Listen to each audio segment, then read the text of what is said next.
Hello and welcome to episode 9 of the LCD Production Podcast. Thanks so much to Dark Phantom for coming on. If you'd just like to start by saying how you got into music and like how it's led to where you are now. How I got into music.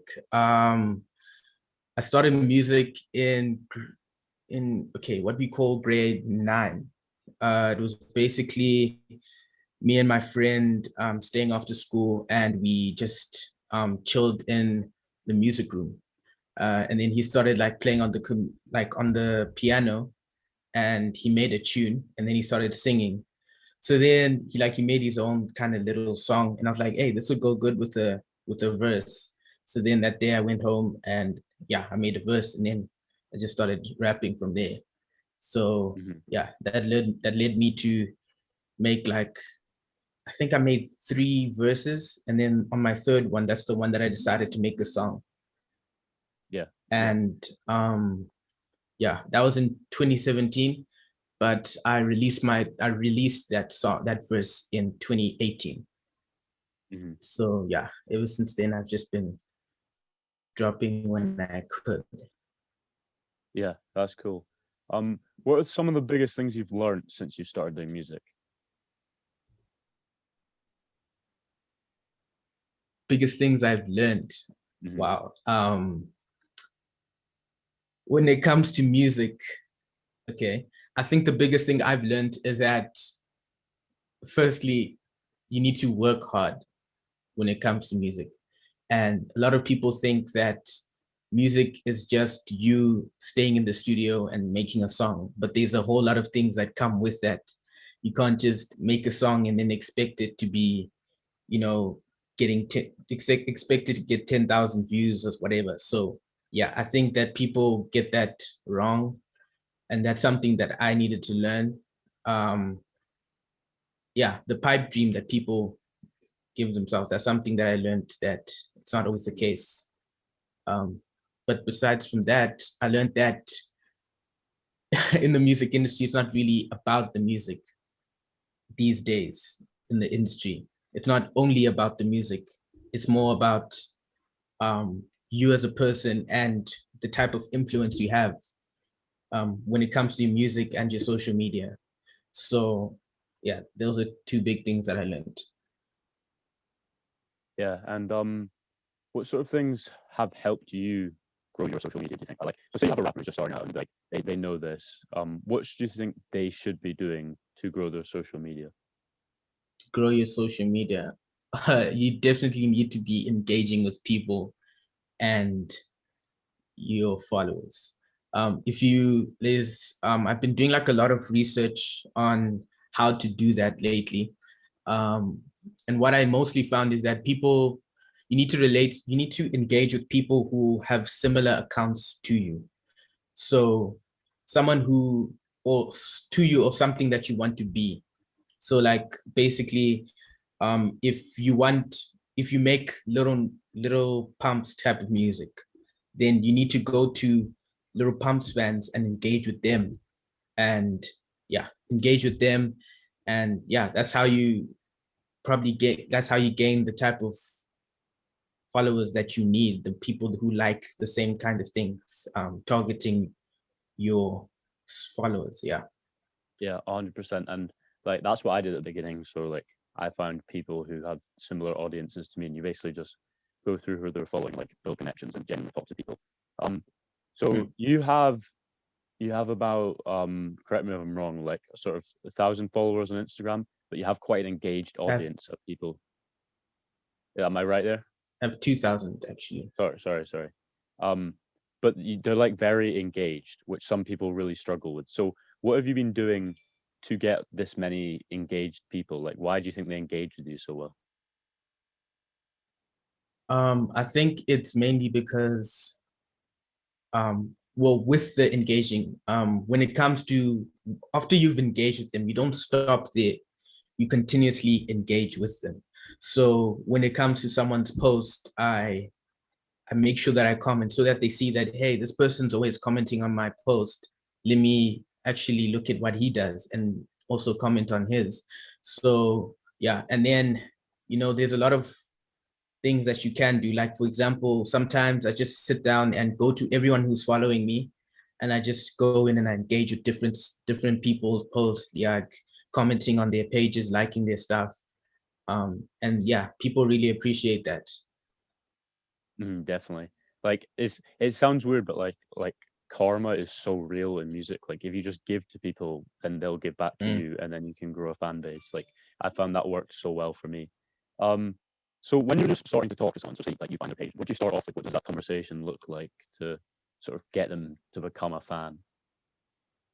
Um, well, if I'm looking at someone who likes something similar to like an artist that I admire or want to be like, I go into their profile, I check them out, I look at, well, firstly, when they post, like if they frequently on Instagram, and then based on that, I like look at their post and I just give them like a really good comment, something that someone would look at and be like, wow, bruh, Hmm. that I really appreciate that. So I'd be like, your outfit is really good.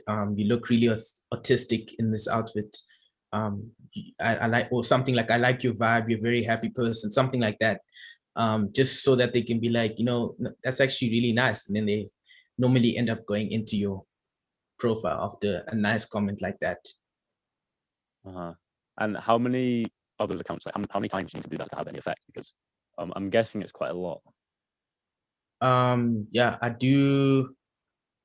There was this theory that was done. It's like 33 accounts every few hours. So you Mhm. put like, so you go to 33 people and you engage with 33 people like every few hours. And yeah.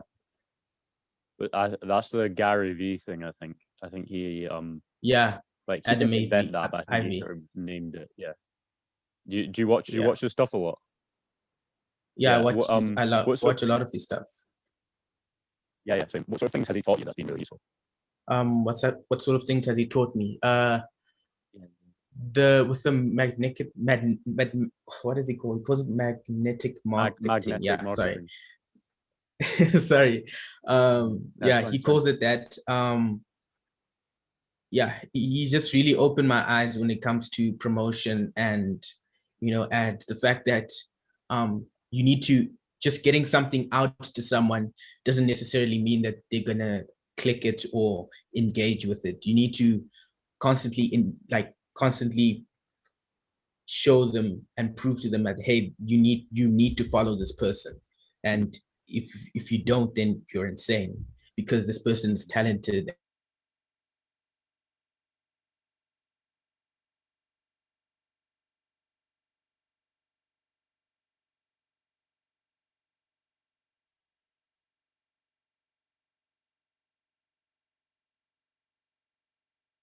Continue. So you were saying about the magnetic music marketing. How can you just outline how that sort of works? um how it works, you basically, it works like in a way that you have to plan everything that you do on, so when it comes to social media. So when you want to post, you need to have a variety of stuff in your social media, and most of it has to, if you're an artist, it has to be your music. If you're a um, beekeeping company, it has to be your beekeeping company. It has to all revolve around that, because that's your brand. So when you're posting, he taught me the the different things that you need to do. Like, you can make a folder in your gallery where you have lifestyle videos, music videos, anything relating to music, a possible skill you have or something. And yeah, different, like the different things that you do that you can put in a folder, and then plan it out from there. And then you post one of each week. So in one week you can post a normal picture of you chilling by the pool. The next day you can post a video of you just in the studio rapping. And then the other day you've released the track. And yeah, just having a variety of stuff to post. Yeah. And the way you promote it to people. Yeah.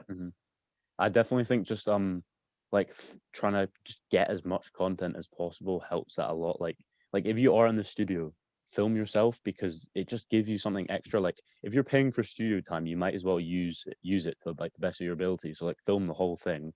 If you film, imagine you could film the whole studio session, and then you can chop that up into little clips, and then you can post those little clips as like different clips of how you made this verse, like blah blah blah.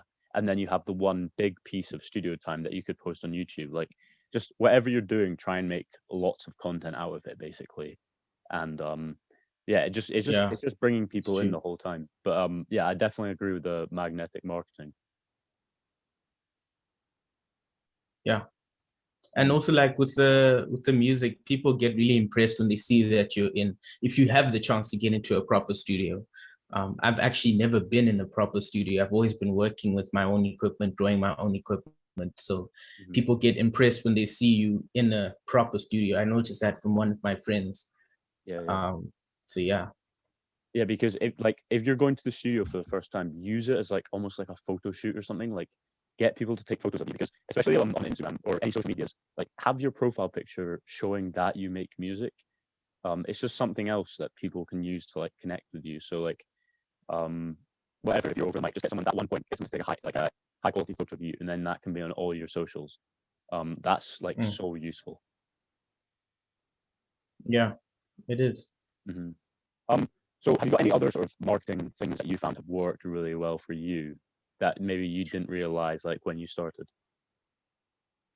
Other things that I've done when it comes to marketing. Well, there's this concept that I've seen that companies use. I think that it's the same strategy that I think a website called ToneDen. I don't know if you know it. Yeah, I've heard they use a certain marketing strategy that normal businesses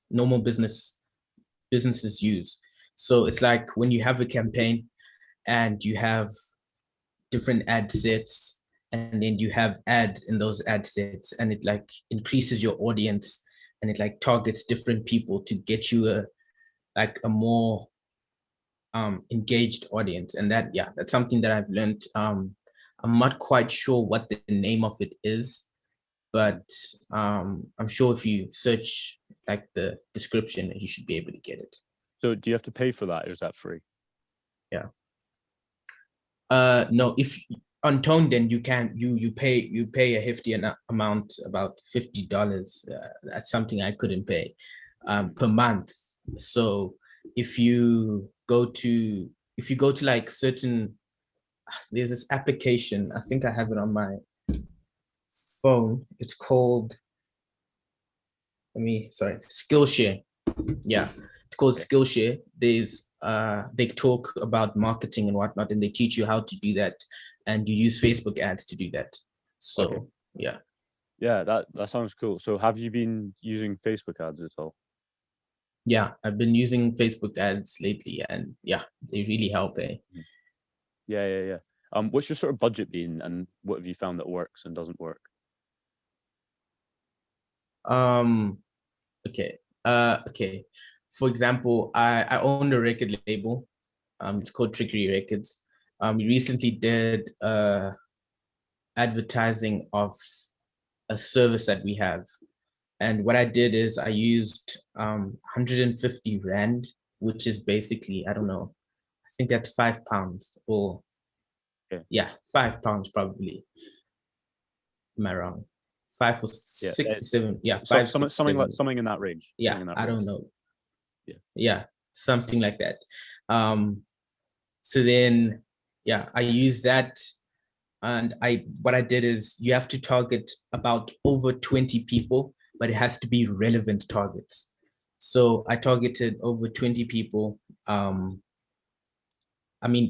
20 things, and it's like, music artists, because we were looking for artists to come into the studio. So we put artists, music, FL studio, people who are looking for studio equipment and whatnot, people who don't have the studio equipment. So that's what I basically targeted for. And in a week's time, we got 100 followers on the page and over 50 applications to come through to the studio. So yeah, that was something that was really successful for me. That's crazy. So for everyone listening, you spent like roughly $5 to $6 and you got 50 people wanting to come to your studio. Like, that's how powerful Facebook ads are right now. So imagine you could do that like for your own music. It's crazy. Yeah. Yeah. It's the real help.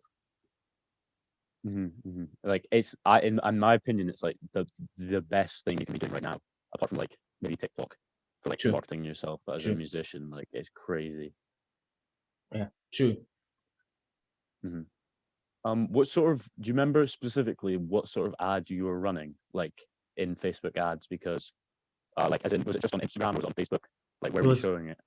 It was on Instagram and Facebook. And it was what's it called again? It was to visit my Instagram account, the Instagram account of the label. So yeah, that's what brought the people through. And what did the ad actually look like? What was sort of in the ad that made it work? Well, basically it was like Trickery Records record label. Okay, we had the logo at the top.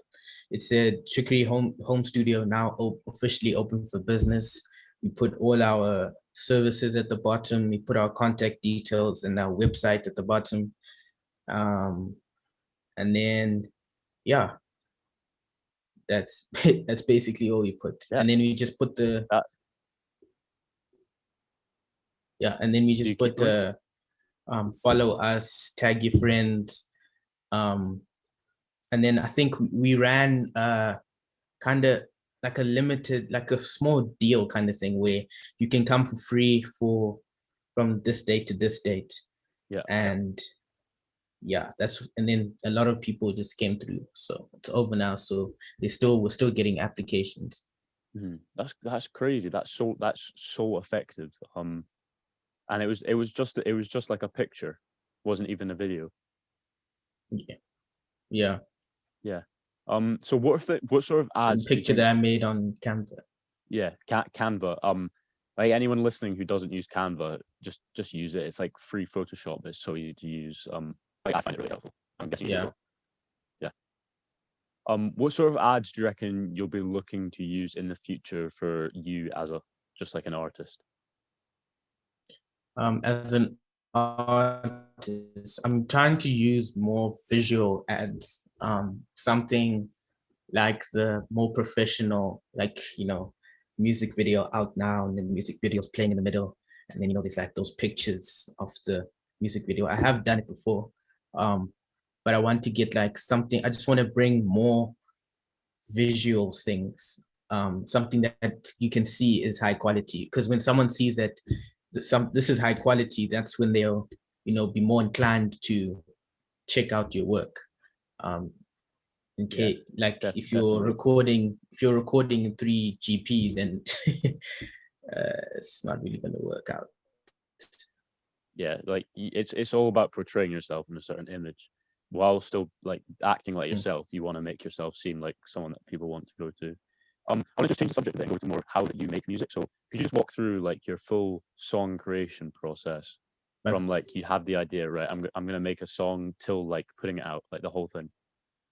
Okay. What I do is, okay, if I get a beat that I like, it normally starts, okay, it either starts with an idea or a beat. So if I get a beat, and I just listen to this, and like okay, let's say someone asks me to come on to get onto a song. I get the beat, and then depending on what it is, because normally trap I can make in like 10 minutes. 30 minutes, it's easy for me. But then when it comes to something that's a bit more emotional or personal, I normally just take a walk outside, I start listening to my favorite artists, and kind of more depressing music, if you see what I mean, because it normally brings out something in me like that. That's the whole reason I started writing, to express my emotions. So those are the artists that I listened to then, and those are the artists that I listen to now for my inspiration.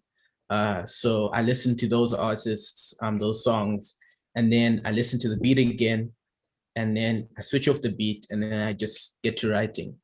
And then I make sure that I don't like push myself, because if I push myself like too much, it's gonna be rushed and it's not gonna be as good as it should be. So I just make sure I take my time, and yeah, after that I get into the studio, my studio here, and I just place the beat, record it a few times, and then I normally listen to it more so that I can record it again and it's more fluent. Because normally, like when you record the first or second time, it's like the breathing isn't really good or something like that. And then once you've, rapped over it a couple of times, it becomes easier. So yeah, that's what I do. And then I mix and master, and yeah, I'm done. Yeah. What sort of things did you have to learn about like controlling yourself while using a mic? Because that's quite a hard skill. Like if you're using a mic for the first time, you'll go too close to it, too far away, or the breathing will sound off. So how did you sort of learn how to use the mic properly? And what do people get wrong a lot?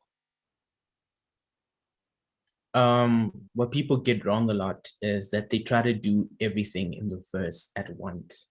And that's something I've noticed while working with people. They try to rush, and that's something I Yeah. tell the artist that no, you need to calm down, and Yeah. we can take it in parts. You don't have to rush the whole verse. With technology Yeah. these days, you can level everything so it sounds like it's all the same verse. So Mhm. um, normally what I do when I record, if I'm recording something that's really fast and it's going to take a lot of breath, I just take a huge breath before I record it, because I can obviously edit it out. And then Mhm. I rap the part, and it normally helps me to get through that whole part. And then I just stop, and then I start the process again. So Mhm. yeah. That's cool. Also about mixing and mastering, that's such an important skill if you can learn it. So how did you learn it? And how long did it take to learn? um, I learned it through YouTube, actually. That's yeah, I think a that's the lot best of way to do people it. do. It is, Yeah. honestly. And yeah, it took me about to get to this international sound I have now. It took quite a lot of time, because I started in about 2019, in the middle of 2019, when I started using my mom's laptop to do it. Um, and yeah, you can actually hear the difference in between then and now, because there's a whole lot of stuff that you need to do. Sometimes now I even go onto YouTube and shit. Can you hear me? Right. So Yeah. you So I was saying, yeah, just keep going. sorry. I was saying that I still go onto YouTube and check out how to mix and master stuff.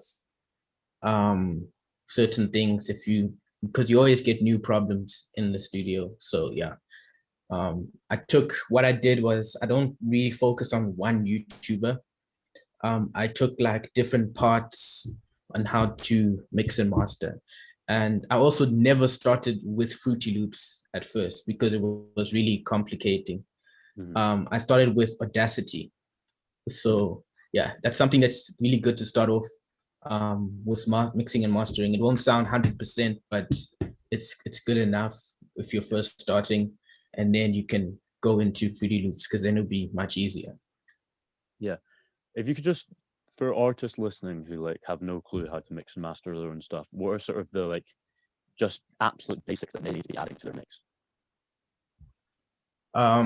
Okay, when it comes to mixing, I Hmm. use a lot of stock plugins. You actually don't really need a lot of these expensive um, plugins to master, unless you're on the extremely professional. I'm on the meeting. Unless you have an extremely professional artist base. Yep. Otherwise, I use stock plugins. I use the Fruity limiter, the Fruity EQ too. I use the, what's it called again? I use the reverb. I use the delay. I use delay too. Instead, I prefer that one. But then also a plugin that I prefer to use is one called La Excite. Yeah, it's a really good plugin. It's really helps you sound like you're in a proper studio. So yeah. Otherwise, I just use stock plugins like Sound Goodizer and whatnot. Sound Goodizer, the best thing. Yeah. Yeah, it's great. You just got to go like easy on it basically, because you go too much, it absolutely ruins it. But it's good. Yeah, it ruins the whole vocal. So just to finish us off, what do you think the 3 biggest mistakes are that you see artists making, like at the moment? Sorry, can you say that again? I was asking, what do you think the 3 biggest mistakes are that artists make at the moment? 3 biggest mistakes. Yeah. One, thinking that you're good when you're not. I have to be blunt about that. Yeah. Yeah, a lot of people, the market is saturated because there's a lot of people who think that they have the talent when it's not. I tell a lot of people that rapping is a talent and it's not a skill or something that you can learn. It's something that you were called to do or something that you're born to do. It's not, yeah, it's not a skill. That's one. Two is, again, as I said, the pipe dream. You're not gonna get that song that you release and then it's gonna go viral. It's very unlikely to happen. A lot of it may happen to some people, but in this day and age, especially, content is everything. So if that does happen, you'd have to follow it up. So yeah, True. there's that. And lastly, I would say making music that's not really, how do I say this? Making music for your own clique or something. If you're making music, don't try to copy what people don't try to copy what people are doing, because then you just lose your identity in your music and you're not making your music for you. Basically, your music is about you. It's not about the crowd. It's not about people. It's about you. At the end of the day, you're the one making the music. So a lot of people try to hop on trends, and it's happened with a lot of big rappers where they try to now hop on trends, and that's caused people to be like, hey, this person's actually really bad. And it's because they've lost their identity in their music. So if you stay true to yourself and talk about real things that you are actually going through, and things that you can make trap without talking about guns and girls and whatnot, things that you know nothing about. So yeah.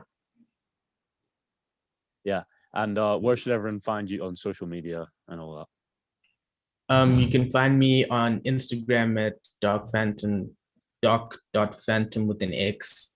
And you can find me there, as well as on YouTube. I don't have that much content there, but it's the same Doc Phantom. Audio Mac, my music is on all platforms. So you can just search it, Spotify, anything like that. And you got any new songs that you'd like everyone to hear about? Any new stuff coming out soon?